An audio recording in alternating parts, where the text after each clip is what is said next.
External Affairs of India.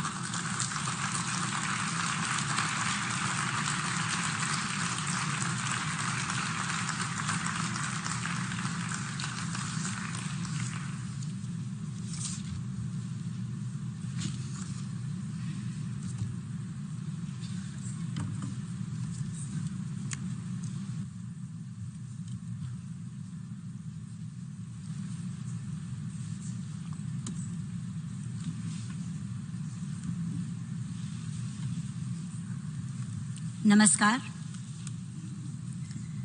सभापति जी, सबसे पहले तो मैं विदेश मंत्री लाइचेक को UNGA के 72वें सत्र के सभापति चुने जाने के लिए अपनी ओर से हार्दिक बधाई देती हूं।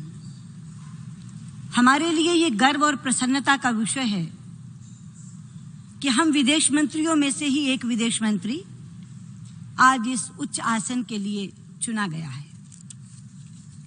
सभापति जी, मैंने पिछले वर्ष भी सभा को संबोधित किया था। इस एक वर्ष के अंतराल में संयुक्त राष्ट्र में और दुनिया में अनेक परिवर्तन हुए हैं। संयुक्त राष्ट्र के नए महासचिव चुने गए हैं और वो संयुक्त राष्ट्र को एक सशक्त संस्था बनाने के लिए जो प्रयास कर रहे हैं, उन प्रयासों का हम स्वागत करते हैं और उन्हें परिवर्तन के एक पुरोधा के रूप में देखते हैं। सभापति जी, आज का विश्व अनेक संकटों से ग्रस्त है। हिंसा की घटनाएं निरंतर बढ़ रही हैं। आतंकवादी विचारधारा आग की तरह फैल रही है। जलवायु परिवर्तन की चुनौती हमारे सामने मुंह बाए खड़ी है। समुद्री सुरक्षा पर प्रश्न चिन्ह लगा हुआ है। विभिन्न कारणों से अपने देशों से बड़ी संख्या में लोगों का पलायन वैश्विक चिंता का विषय बन गया है। विश्व की आबादी का एक बड़ा हिस्सा गरीबी और भुखमरी से जूझ रहा है। बेरोजगारी से त्रस्त युवा अधीर हो रहा है और पक्षपात से पीड़ित महिलाएं समान अधिकारों की मांग कर रही हैं। परमाणु प्रसार यानी न्यूक्लियर प्रोलिफरेशन का विषय पुनः सिर उठा रहा है और साइबर सुरक्षा पर भी खतरा मंडरा रहा है। इन संकटों में से बहुत से संकटों का समाधान करने के लिए हमने वर्ष 2015 में वर्ष 2030 तक का एजेंडा तय किया था। उसके 2 वर्ष बीत गए, 13 वर्ष बाकी है। यदि 13 वर्षों में वास्तव में हम इन लक्ष्यों की प्राप्ति करना चाहते हैं तो यथास्थिति से बाहर निकलना होगा। यथास्थिति बनाए रखते हुए हम इन लक्ष्यों की प्राप्ति नहीं कर सकते और इसलिए हमें अपने निर्णय प्रक्रिया में तेजी लानी होगी और कठोर फैसलों का साहस जुटाना होगा। मुझे प्रसन्नता है कि भारत ने इस संदर्भ में बहुत अभिनव पहल की है। बड़े बड़े साहसिक निर्णय लिए हैं और टिकाऊ विकास के लक्ष्य को केंद्र में रखते हुए अनेक योजनाएं बनाई हैं।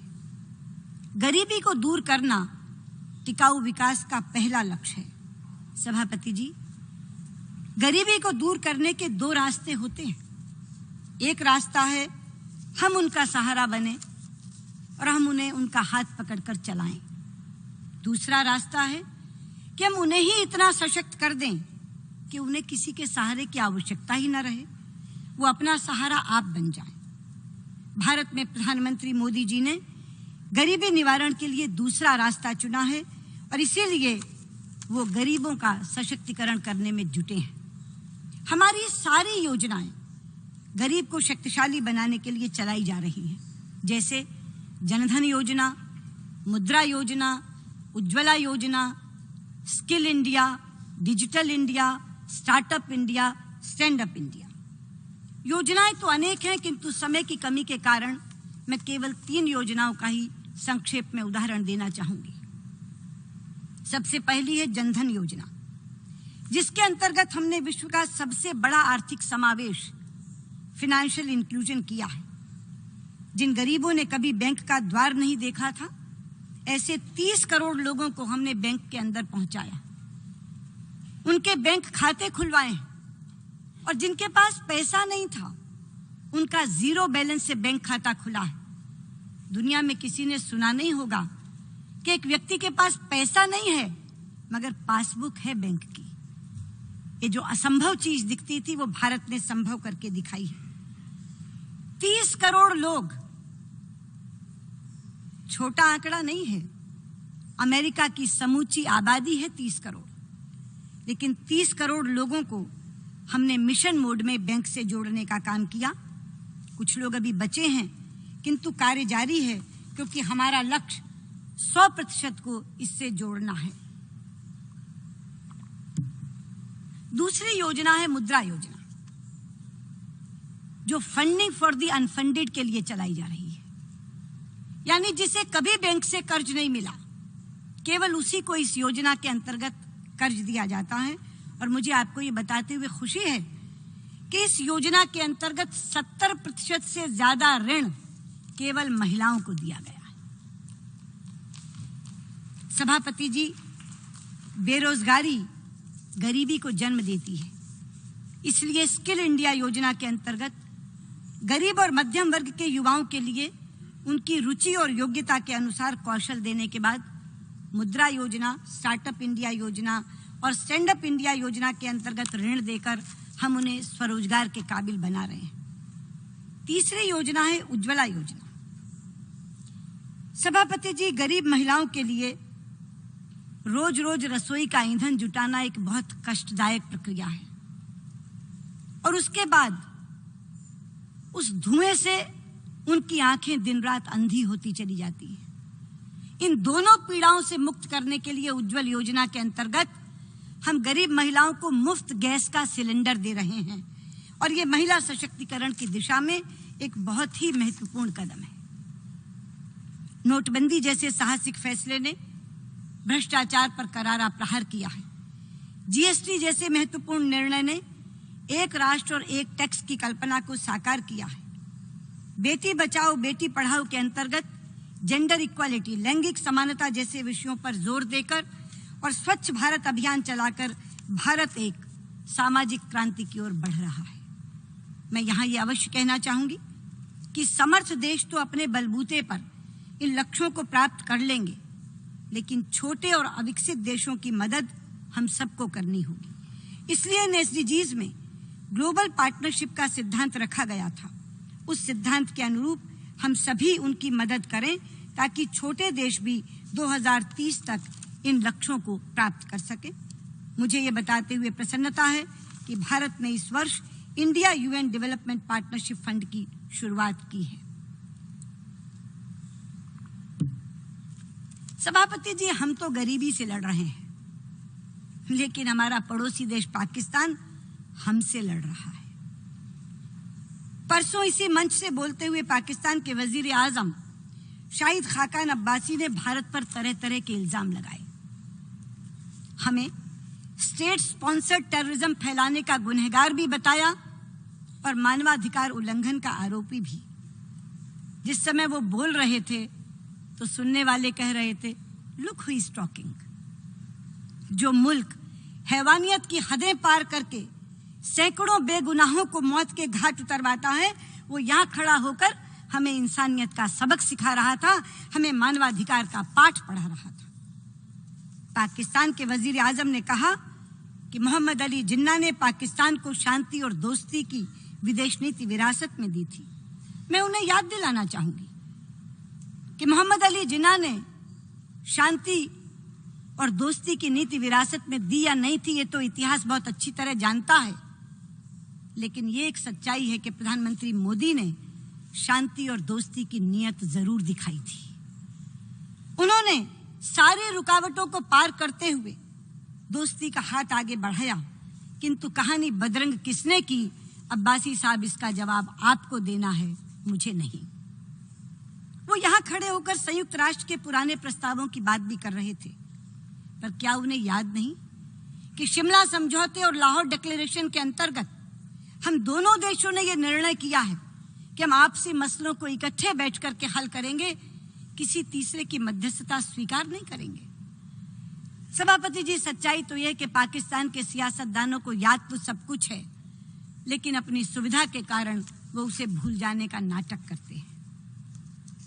पाकिस्तान के वजीर आजम ने कॉम्प्रिहेंसिव डायलॉग की बात भी की, मैं उन्हें याद दिला दूं।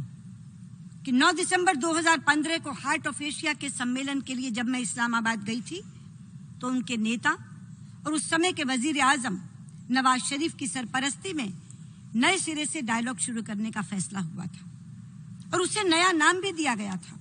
नाम था कॉम्प्रिहेंसिव बायलैटरल डायलॉग। बायलैटरल शब्द सोच समझकर डाला गया था ताकि कोई संदेह, कोई शक शुबा, कोई डाउट रही ना जाए और यह निश्चित हो जाए कि बातचीत केवल दोनों देशों के बीच में होनी है, किसी तीसरे की मदद लेकर नहीं।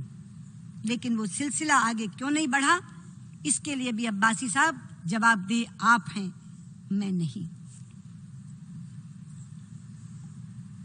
सभापति जी, आज इस मंच से मैं पाकिस्तान के सियासतदानों से एक सवाल पूछना चाहती हूं कि क्या कभी आपने इकट्ठे बैठकर ये सोचा है कि भारत और पाकिस्तान साथ साथ आजाद हुए थे, लेकिन आज भारत की पहचान दुनिया भर में एक आईटी के सुपर पावर के रूप में बनी है और पाकिस्तान की पहचान एक दहशतगर्द मुल्क, एक आतंकवादी देश के रूप में बनी है।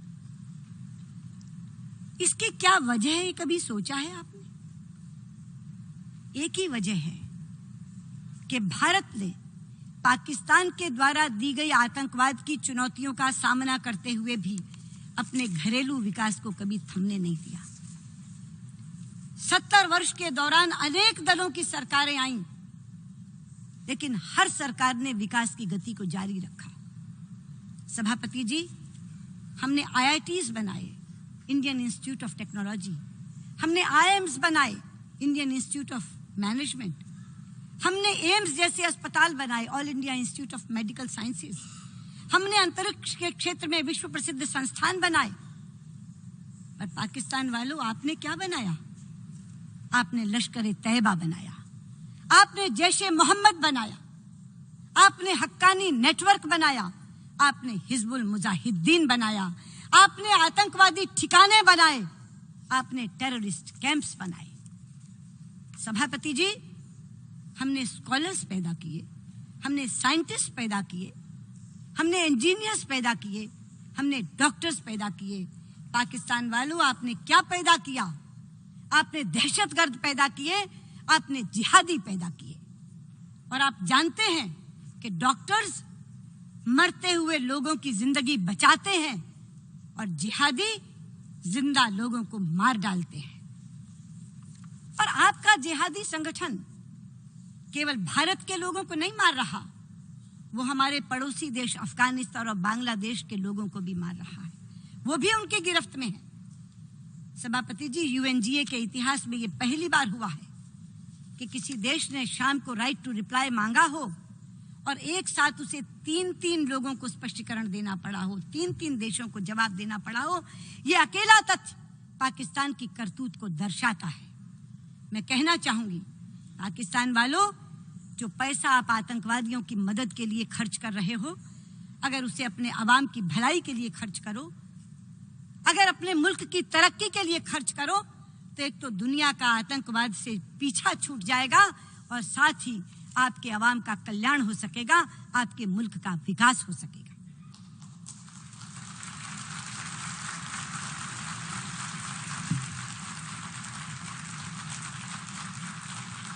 सभापति जी, संयुक्त राष्ट्र आज जिन समस्याओं का समाधान ढूंढ रहा है, उसमें से सबसे प्रमुख है आतंकवाद। भारत आतंकवाद का सबसे पुराना शिकार है, लेकिन मुझे याद है जब हम आतंकवाद शब्द का इस्तेमाल करते थे तो विश्व के बड़े बड़े देश उसे कानून व्यवस्था का मामला कहकर खारिज कर देते थे। लेकिन आज जब आतंकवाद चारों ओर पैर पसार रहा है तो अब सब देश इसकी चिंता करते हैं। लेकिन मुझे लगता है समय आ गया है जब इस विषय पर हमें अंतर्मुखी होकर सोचने की जरूरत है, इंट्रोस्पेक्शन करने की जरूरत है। हम सभी देश बायलैटरल डिस्कशंस में, द्विपक्षीय वार्ताओं में, मल्टीलैटरल फोरम्स में, बहुपक्षीय मंचों से जब भी संयुक्त वक्तव्य, जॉइंट स्टेटमेंट जारी करते हैं तो सभी में आतंकवाद की भर्त्सना करते हैं और उससे लड़ने की एकजुटता का संकल्प भी लेते हैं। किंतु सच्चाई ये है कि एक रस्म बन गई है जिसे हम निभा देते हैं।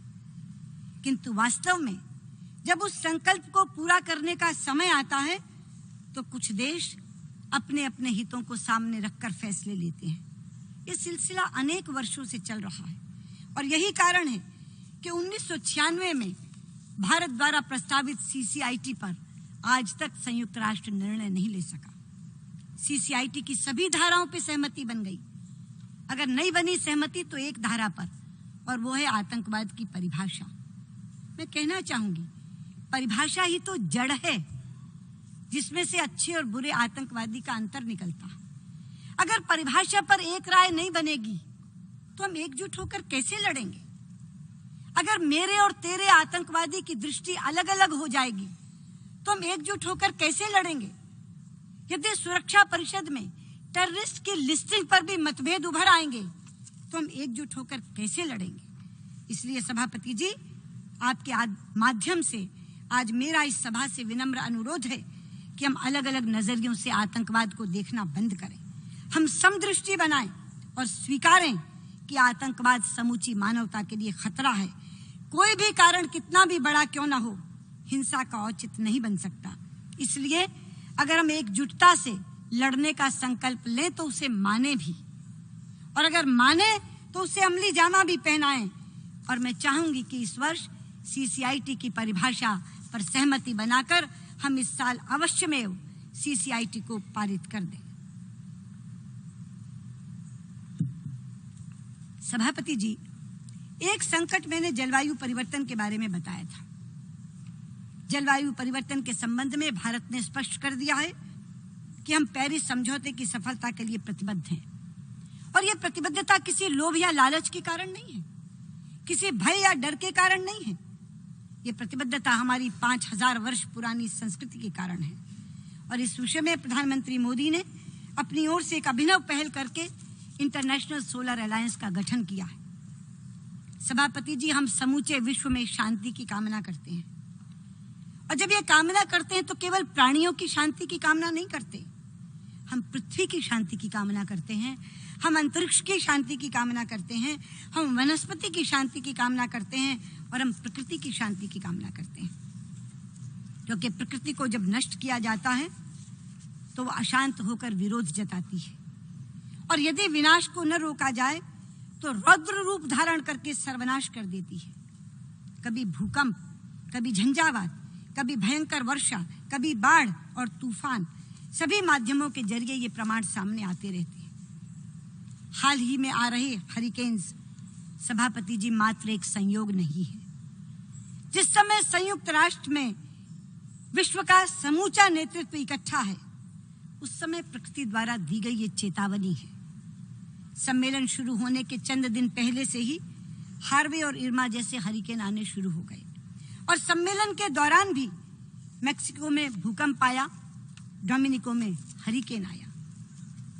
हम इस चेतावनी को समझें और बैठकों में केवल चर्चा करके ना उठ जाएं, बल्कि संकल्पशीलता से आगे बढ़ें और विकसित देश अविकसित देशों की मदद के लिए टेक्नोलॉजी ट्रांसफर और ग्रीन क्लाइमेट फाइनेंसिंग की अपनी प्रतिबद्धता पूरी करें, ताकि हम अपनी भावी पीढ़ियों को सर्वनाश से बचा सकें। सभापति जी, हम विश्व की अनेक समस्याओं पर चर्चा कर रहे हैं, लेकिन जो संस्था इन समस्याओं के समाधान के लिए बनी है वो स्वयं भी तो समस्याग्रस्त है। अभी कुछ दिन पहले 18 तारीख को संयुक्त राष्ट्र के सुधारों के विषय में यहाँ एक बैठक बुलाई गई थी, जिसमें मैं भी उपस्थित थी। उस बैठक में मंच से किए गए भाषणों में सुधारों से ना होने के कारण वेदना झलक रही थी और सुधार करने के लिए संकल्पशीलता भी दिख रही थी। किंतु मैं याद कराना चाहूंगी कि वर्ष 2005 में जब विश्व सम्मेलन हुआ था तो ये तय किया गया था कि जब भी संयुक्त राष्ट्र के सुधारों की प्रक्रिया प्रारंभ की जाएगी तो सबसे पहले यूएनएससी संयुक्त राष्ट्र सुरक्षा परिषद के सुधार और विस्तार का काम प्रारंभ किया जाएगा। सुरक्षा परिषद के सुधारों के संबंध में पिछले सत्र में टेक्स्ट बेस्ड निगोशिएशन के प्रयास शुरू किए गए थे और 160 से अधिक सदस्यों ने इसके लिए समर्थन भी व्यक्त कर दिया था। यदि हम इस विषय पर गंभीर रूप से चर्चा करना चाहते हैं तो टेक्स्ट बेस्ड निगोशिएशन का एक टेस्ट अवश्य ही होना चाहिए।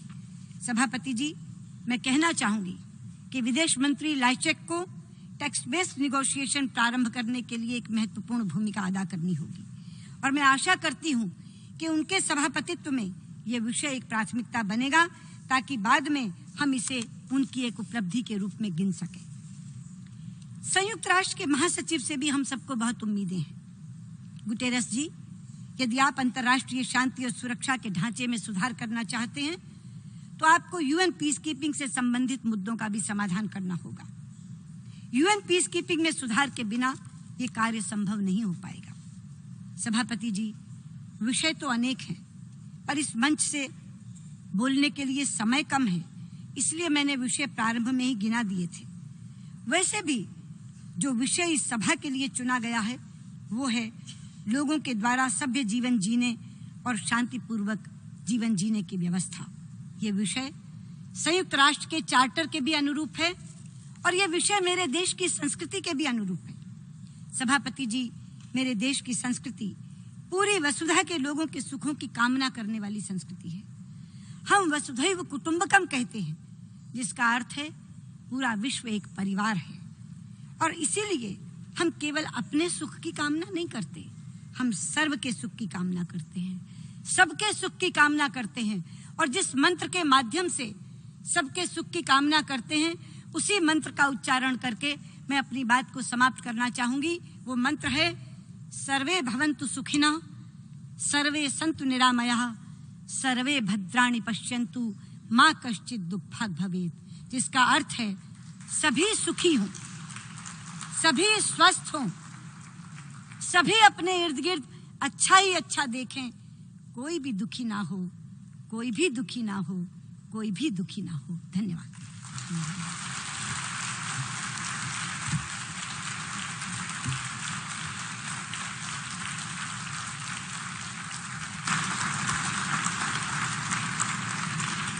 I thank the Minister for External Affairs of India for her statement.